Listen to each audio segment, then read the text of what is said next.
Hai semuanya, ketemu lagi bareng Mihu di sini. Oh ya, kali ini Mihu akan membawakan alur cerita Donghua yang berjudul Battle Through the Heaven. Mihu mengingatkan sekali lagi ya bahwa konten ini full spoiler. Tanpa lama-lama lagi, yuk langsung aja kita masuk ke isi ceritanya.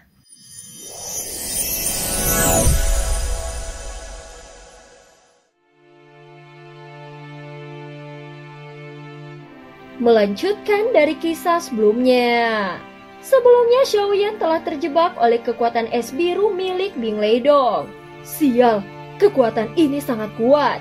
Seorang ahli kuat di tahap kelima dari keabadian para dewa mampu mengendalikan kekuatan hukum hingga ke tingkat yang tidak terbayangkan. Meskipun aku memiliki banyak kekuatan hukum asal, tetapi sulit untuk menyamai kekuatannya. Pikiran Xiaoyan berputar cepat berusaha memikirkan bagaimana cara keluar dari kebuntuan ini. Apa yang bisa dia lakukan sekarang? Atau apakah masih ada kartu truf yang belum digunakannya? Dengan perbedaan kekuatan yang sebesar ini, maka bisa bertahan sampai sejauh ini saja sudah merupakan batas kemampuannya. Di antara benda-benda spiritual yang dia miliki, sepertinya tidak satu pun yang menunjukkan kemungkinan akan menang.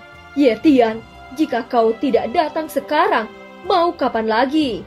Xiaoyan menggeram marah. Dalam sekejap jiwanya bergetar hebat dan seberkas cahaya jiwa keluar. Namun ruang hampa di sekitarnya telah disegel oleh pembatasan Tian Luolan. Saat ini Ye Tian masih belum muncul. Namun Xiaoyan tidak akan bergantung sepenuhnya kepadanya. Untuk memecahkan kebuntuan dalam permainan ini, dia hanya bisa mengandalkan dao api miliknya. Selama kekuatan apinya cukup kuat, maka dia bisa membuka jalan keluar. Bagaimanapun caranya, dia tidak boleh kehilangan kendali atas tubuh fisiknya. Berkat penyatuan dengan avatar jangkrik emas, dia masih cukup kuat untuk bertahan. Dan dengan satu kehendak dia bisa meledakkan jantung api di dalam tubuhnya. Saat ini es biru itu perlahan menyebar. Sebagian tubuhnya sudah mulai membeku. Di sisi lain, Bing Leidong tampak percaya diri pada kekuatan hukum esnya. Namun tepat saat itulah api menyembur dari tubuh Xiaoyan dan menyapu langit dengan lautan api yang tak berujung. Domain Dewa Api, teriak Xiaoyan. Dalam sekejap hawa es biru pun tersebar dan dipaksa mundur. Api Xiaoyan melawan hawa dingin itu dengan kobaran api yang mengerikan. Pada saat yang bersamaan, Yao Nantian mengerahkan kekuatan penuh dari klan Yuan Shen-nya dan membentuk pukulan besar yang mengarah pada Xiaoyan. Kekuatan ini benar-benar mengerikan. Dalam sekejap, tubuh klan Yuan Shen raksasa setinggi 200.000 kaki terbentuk lagi di langit. Di hadapan tubuh klan Yuan Shen raksasa milik Xiaoyan, klan Yuan Shen milik Yao Tian terlihat seperti anak kecil di hadapan orang dewasa. Terlihat dengan jelas perbedaan ukurannya sangat mencolok. Sayangnya meskipun Xiaoyan hampir mencapai ranah kuno, namun dia tetap belum bisa disebut setara dengan klan Yuan Shen ranah kuno. Bing Leidong, kau memang sampah. Mana yang kau sebut dengan pembekuan jiwa itu? Bahkan kau masih belum bisa mengendalikan tingkat ketiga. Yao Nantian tidak tahan lagi dan langsung memaki. Saat ini wajah Bing Leidong menjadi sangat muram. Xiaoyan berulang kali membalikkan keadaan sehingga membuatnya kehilangan muka. Aura yang bisa dirasakannya dari Xiaoyan hanyalah tingkat ketiga. Namun tubuh Xiaoyan seolah terus membangkitkan kekuatannya.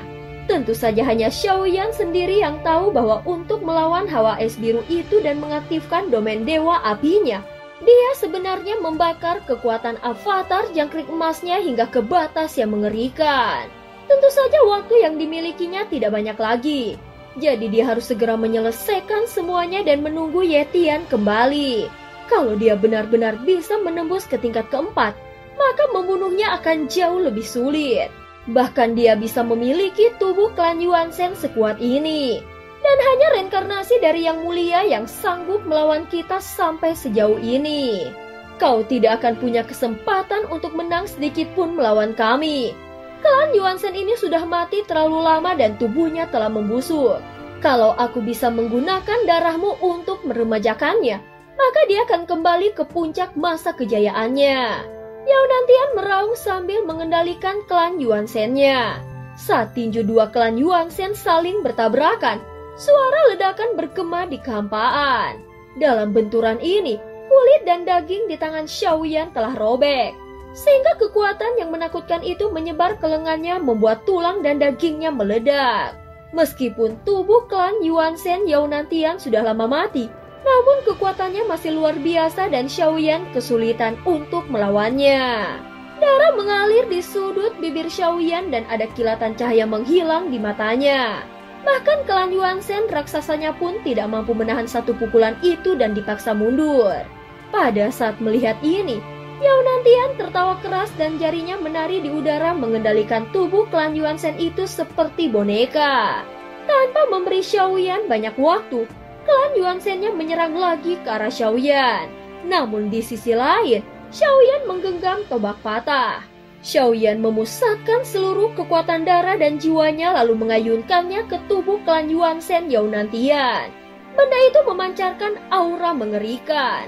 Hanya dengan kekuatan klan Yuan Shen, dia baru bisa mengerahkan kekuatannya yang besar. Saat melihatnya, Yao Nantian terkejut karena senjata itu terlihat sangat familiar. Separuhnya lagi ada padaku. Mari kita lihat siapa yang lebih kuat di antara kita berdua. Saat kata-kata Yao Nantian terdengar, seberkas cahaya melesat dari ruang penyimpanannya dan bergegas ke telapak tangan klan Yuan Shen-nya.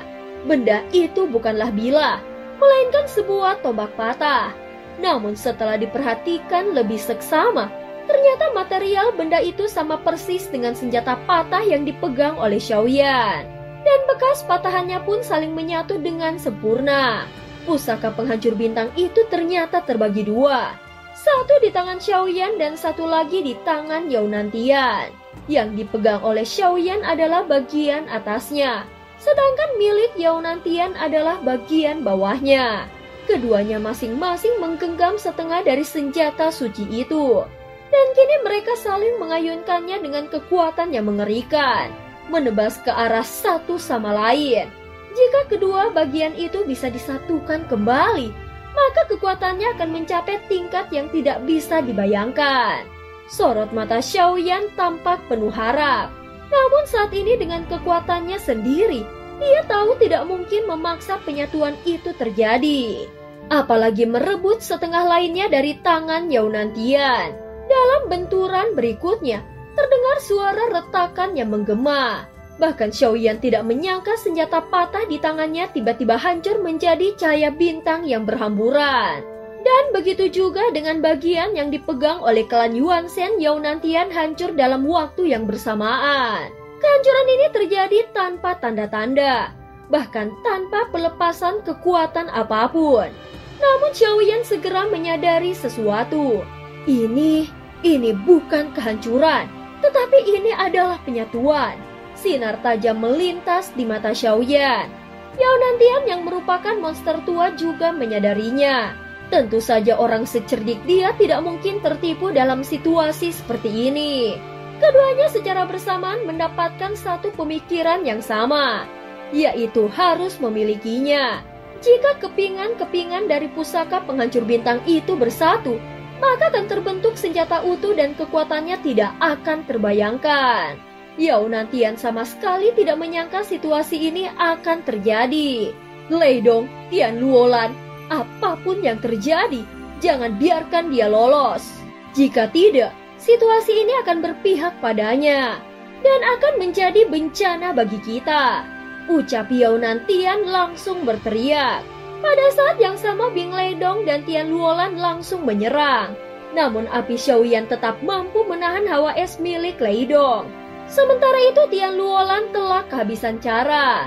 Pembatasan yang dia lepaskan tidak bisa menahan Xiaoyan. Dan kini dia memusatkan kekuatan jiwanya. Kemudian matanya yang tajam menatap ke arah Xiaoyan. Mata jiwa, aktifkan. Begitu kata-kata itu diucapkan, kekuatan jiwanya menyebar dan di atas kepalanya terbentuk sebuah bola mata merah keunguan dari tembaga yang memancarkan aura aneh dan kuat. Begitu bola mata itu muncul, Xiaoyan langsung merasakan jiwanya seperti ditarik paksa. Seolah-olah ada kekuatan yang hendak mengisap jiwanya keluar dari tubuhnya. Kalau aku belum menembus ke tingkat void, mungkin jiwaku sudah tercabut saat ini juga. Mata jiwa 3000 luka Xiaoyan merupakan salah satu serangan jiwa yang sangat berbahaya. Jiwa Xiaoyan mulai terurai dan meluas, seolah ada kekuatan aneh yang menyerbu masuk ke dalam kesadarannya. Namun Xiaoyan segera menstabilkan pikirannya. Pada saat yang sama, sebuah kristal energi di dadanya mulai berdetak dengan kencang. Kekuatan itu begitu kuat sehingga menekan mata jiwanya. Saat ini tatapan Xiaoyan menjadi serius. Dia menyadari jika dia gagal mendapatkan kembali senjata itu, maka kedepannya akan sepenuhnya terbalik dan dia tidak akan bisa mengendalikan jalannya pertempuran. Sementara itu senjata pusaka penghancur bintang yang terbuat dari cahaya mulai menyatu di udara.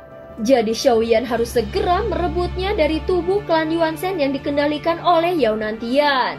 Kalau tidak, dia akan kalah sebelum sempat melawan.